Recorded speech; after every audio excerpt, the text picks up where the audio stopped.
Ned ved Estrup lyder det for demonstranterne på denne illustration fra 1885. Selvom det sjældent gik så hårdt for sig som på billedet, var perioden efter 1864 præget af konflikt. Perioden var samtidig præget af en demokratisk udvikling i befolkningens politiske deltagelse. Den politiske konflikt foregik både på Rigsdagen og i et organiseret politisk liv, der kom til at omfatte store dele af befolkningen, som begrebet massepolitik henviser til. Konflikten handlede i bund og grund om, hvordan forfatningen og demokratiet skulle indrettes. De centrale begreber er derfor forfatningskamp og massepolitik. Ser vi først på forfatningskampen på Rigsdagen, handlede den om retten til at danne regering.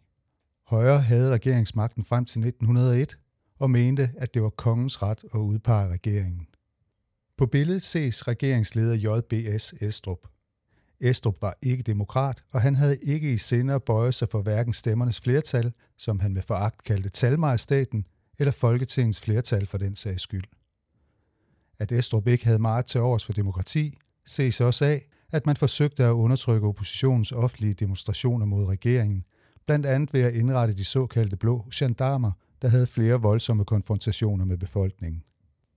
Den reviderede grundlov fra 1866 gav godsejerne og Estrup magten i Landstinget. Det afgørende for Højres regeringsmagt var dog kongen, og Christian den 9. holdt hånden under Højre-regeringer indtil 1901, uanset valgenes udfald.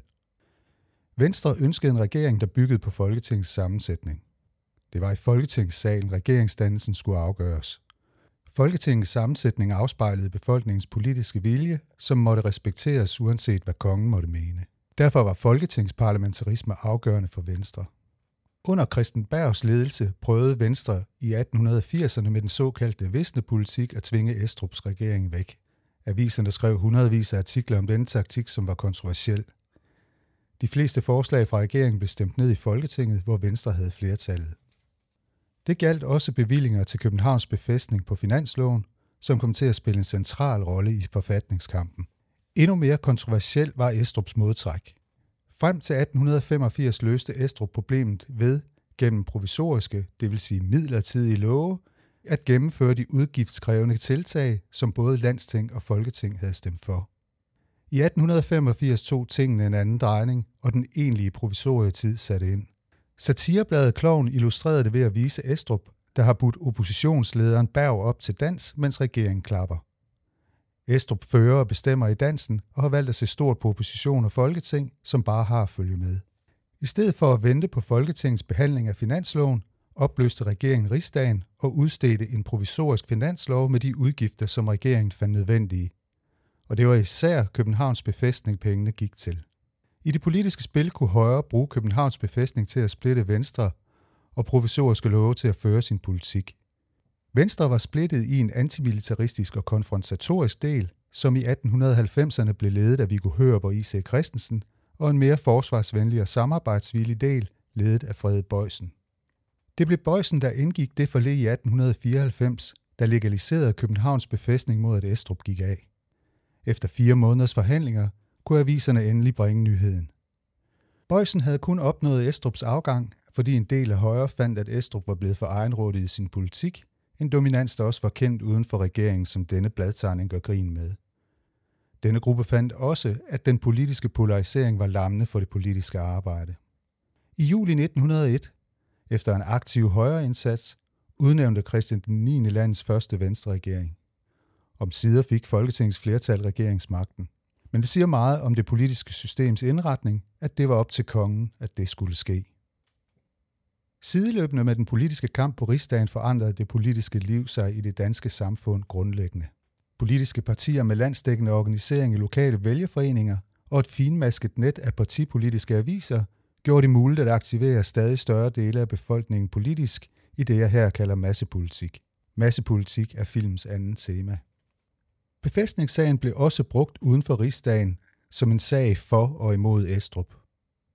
En skattenægterbevægelse blev organiseret af modstanderne, der ikke ville lægge penge til Estrups selvtægt og militarisme. Den fik modsvar, dels af de blå gendarmer, dels af den frivillige selvbeskatning til forsvarets fremme, der samlede 1,7 millioner kroner sammen til befæstningen. Denne polarisering er kendetegnende for perioden og blev grundlaget for en politisk aktivitet uden sidestykke i Danmarks forudgående historie. Billedet viser statsminister Niels Neergaard som taler til sine vælgere i Ebeltoft i 1909 på et møde arrangeret af den lokale Venstrevælgerforening. Demonstrationer og massemøder var en integreret del af det politiske liv, som det ses her ved grundlovsfejringen i Varde i 1885. Demonstrationer var også en integreret del af det socialdemokratiske repertoire, herfra en demonstration 1. maj, som i 1889 blev udråbt til Arbejdernes Internationale Kampdag. Men det var ikke kun venstrefløjen, der mobiliserede store menneskemængder til demonstration. På billedet ses en demonstration af forsvarsvenlige våbenbrødre fra 1892. De formåede at samle godt 80.000 underskrifter på en adresse for militærets udbygning, som blev modgået af en samtidig fredsadresse, der samlede hele 280.000 underskrifter. Al denne aktivitet afspejlede en mere usynlig forandring i opfattelsen af individets samfund. Forestillingen om husbonden som husstandens overhoved, både for sin kone og børn og de ansatte, som indgik i hans husstand, var i opløsning. Grundloven fra 1849 byggede på en idé om husbonden som politisk medborger. Som i den grundlovgivende forsamling skulle kvinder se på og holde sig i baggrunden, og tynet var slet ikke inde i billedet. Husbonden var i politisk henseende ikke blot repræsentant for sig selv, men også for sin kone og de ansatte, som indgik i hans husstand. Kvinder havde ikke stemmeret i kraft af deres køn, mens mandlige ansatte havde stemmeret, hvis de havde eller fik deres egen husstand. Husmænd og mandlige fabriksarbejdere med egen husstand kunne både stemme og blive valgt. Grundloven fra 1866 ændrede ikke på dette faktum, men frem mod århundredeskiftet tabte husbondtænkningen afgørende terræn. Det forenede Venstre havde ved sin dannelse i 1870 haft genindførelsen af 1849-grundloven som øverste punkt på dagsordenen. Junigrundloven i dens fulde omfang af folkets moralske ret, hed det i partiprogrammet fra 1872. 40 år senere var Venstres politik den samme som Socialdemokratiets. Politisk medborgerskab var en individuel ret. Hver mand og kvinde sin stemme, hed det nu. Disse hvidklædte kvinder var en del af det socialdemokratiske grundlovsoptog i 1901. De krævede den stemmeret, som de ikke havde fået i 1849 under parolen "Politisk ret vi fordrer må, ved enighed vi målt nå". Som tak for regeringsmagten arrangerede Venstre den 1. september 1901 en demonstration, som ses her på filmen. Omkring 15.000 danskere fra hele landet gik med kurs mod Amalienborg Slot for at takke kongen for den nye Venstre-regering. De 15.000 deltagere kunne se tilbage på årtiers politiske stridigheder, men også på et styrket demokrati, som store dele af befolkningen tog del i, som avislæsere og til politiske møder, et demokrati, som også havde politisk dækning i flertallet af de politiske partier. De kunne deltage i demonstrationer, som kunne mønstre 10.000 vis af deltagere. Set i forhold til politiseringsprocessens spæde begyndelse i 1830'erne var det en helt anden verden. Dengang var det exceptionelt, hvis man kunne samle 10.000 underskrifter på en adresse og 12.000 deltagere til en demonstration. Omkring århundredeskiftet var det nærmest en fiasko. Nu taltes der i 10.000'er og ikke sjældent i 100.000'er. Det var massepolitikkens tidsalder, hvor de strømninger, som i 1915 gav kvinder og tjenestefolk valgret, var slået fuldt igennem, mens de modsatrettede bevægelser havde mistet opbakning og legitimitet.